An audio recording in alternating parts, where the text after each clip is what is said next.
Ils étaient près de 2500 à avoir soigné leur apparence pour vivre cet événement historique.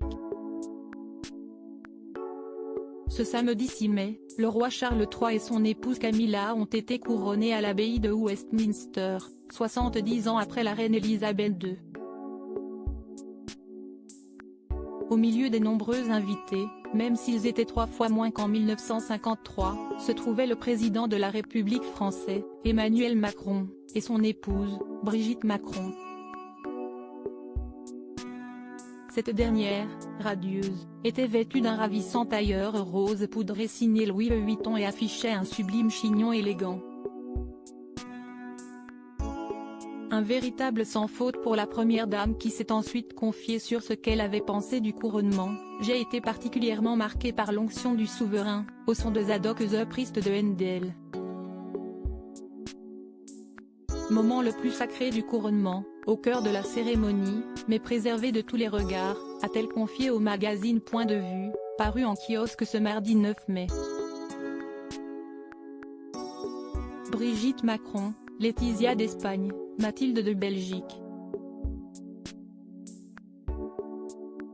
Elle mise sur le rose au couronnement de Charles III, une occasion en or de revoir Charles et Camilla. Si le couple présidentiel français était tout sourire à l'abbaye de Westminster, c'est aussi parce qu'il s'agissait pour lui de revoir Charles et son épouse Camilla, après l'annulation de leur visite d'État en France prévue à la fin du mois de mars. Cette visite avait dû être reportée en raison des grèves qui sévissaient dans le pays à ce moment-là.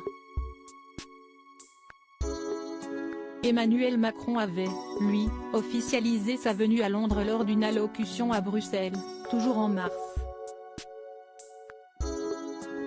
Si une nouvelle date de visite d'État n'a pas été communiquée, Charles III et le président français se respectent, avait rapporté le quotidien Le Parisien le 5 mai.